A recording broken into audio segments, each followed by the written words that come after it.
So fantasy books have a very, very special place in my heart. In fact, it's honestly no surprise that fantasy is my favorite genre, and it's not because they always have the best story or the most fleshed out characters, but because most of the time they're just incredibly fun. It's really hard to completely screw up a fantasy book because it's all from the author's mind, from the magic systems to the locations. It's kind of like mac and cheese. Like, even bad mac and cheese is good, unless there's no cheese, and there's definitely been fantasy that has no cheese. But that's not to say you can't make incredible mac and cheese. You can always make it better. So, is the Spellslinger series my gooey mac and cheese, or is it the box of Kraft mac and cheese that I left on the stove for too long? But I'll still eat it. So before I begin, I just want to quickly thank Orbit Books for sending me the entire Spellslinger series by Sebastian de Castell, woo, which are very slippery and will not stay still. When Orbit offered these up to me, I was incredibly thankful, and I knew immediately that I wanted to binge read them and make a video for you guys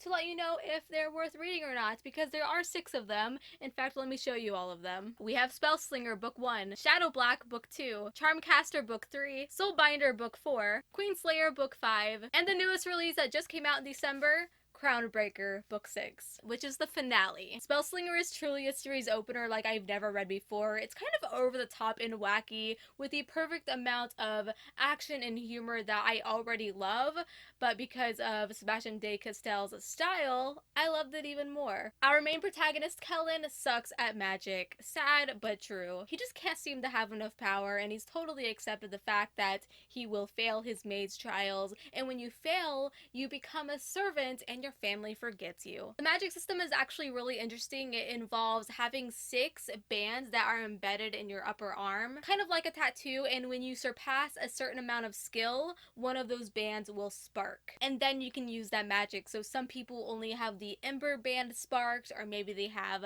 the Silk and Breath bands. Maybe all of them sparked, which means you're extremely powerful, but for Kellen, he has none. I really enjoy the flip that our main character is not gifted with magic, and he has to rely on other things to get out of bad situations. He's very cunning and quick, and it becomes very apparent that his people are so relied on their magic that they can't get out of their comfort zones, and it actually ends up being a weakness for his people, even though they don't really realize it. However, as Kellen explores the magic around him, he ends up finding some historic secrets about his people that are not pretty. There are moments in this first installment that made me realize that I had discovered something very special, and a book that I see myself reading countless times, like the moment that we meet Righteous, who is Kellen's pet companion, who is basically a squirrel cat. And I have to quickly mention that I pretty much pictured Righteous as Daxter from Jack and Daxter. Man, that stung! I told you we shouldn't have come here, and you listened! What?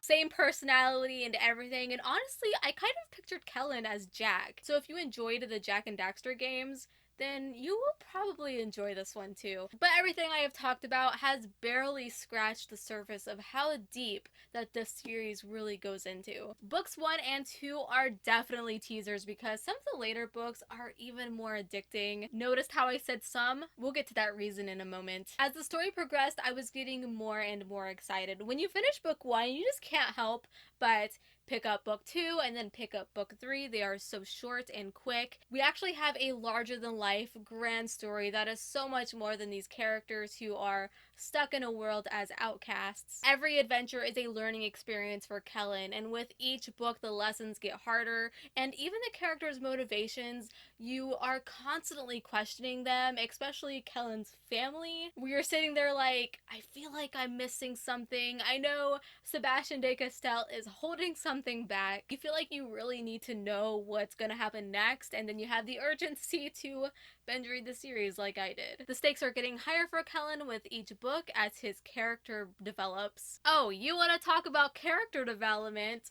Book 3, Charmcaster. This installment is all about our boy growing up, and it is my favorite book in the entire series. It's fun, it's lively, it's charming, and our main characters discover a new land with different cultures and traditions and politics, and we get to meet new people that teach our characters and the reader new things, which is honestly the case for all of the books. They all kind of have this new beginning outlook to them. They are all kind of their singular stories on their own with a little connection in between. Now that statement brings me into books 5 and 6, which unfortunately went downhill for me. The stories this time are quite different than those that came before, when Kellen finds himself in a delicate tale of political intrigue. Which sounds cool, but new villains popped up that I just didn't see the point of. New characters appeared that I was just supposed to like, which is, I guess, is kind of the case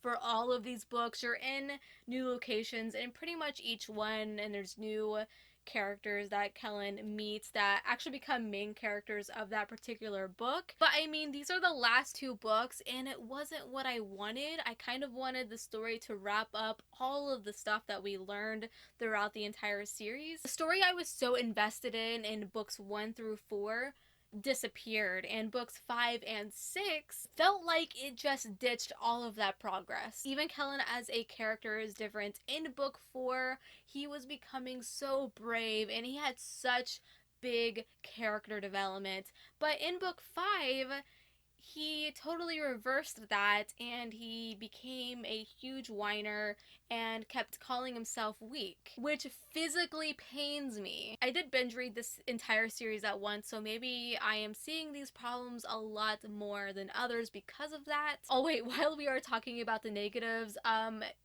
actually falls in love with every single female character that he comes across, which really irked me a little bit. And in book 5, oof, this went in a romantic direction that I hated. So, the ultimate question, is this series worth reading? It starts out strong and stays strong for a while, but personally for me it came crashing down. In fact, I really hate to tell you this, but the one plot line that I was invested in the most does not get resolved. There's even a postscript chapter at the end of the 6th book. Actually, let me just show you what it says. Okay, I can't find the exact sentence, but I did type it out on my laptop, and he says, "I promise the answer is waiting for you inside your imagination." And the entire postscript is him saying, questions, there are always questions, even after the book is closed and given its place on the shelf, or better yet, given to a friend, there remains that desire to tug on every remaining thread.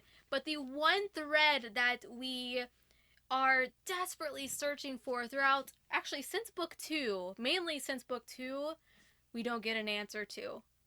Oh my god, no, this is your job. Like, you can't leave me without an answer. Seriously, I paced my room back and forth like having a tantrum because I just feel so incomplete. I do love this series, and I believe that it is worth reading. I'm mostly the odd one out when it comes to the last 2 books. I just don't know why more people aren't talking about that postscript chapter. It's literally like 10 pages of him saying that, sorry, like, you're gonna have to come up with your own answer to the main plot line, basically. But yes, absolutely read the series. They are incredibly fast reads. They're really fun. Just keep in mind that it might not end too well for you, but hey, maybe you think it does, and I hope that is the case for you. So that is it for today's video. I really hope you guys enjoyed. Tell me down below if you are interested in the series, even though I might have scared you, but please don't let that stop you from picking it up. At least pick up the first one. I highly recommend it. Go ahead and give this video a big thumbs up if you enjoyed, because it helps me out so much. And go ahead and subscribe. I upload videos every single week.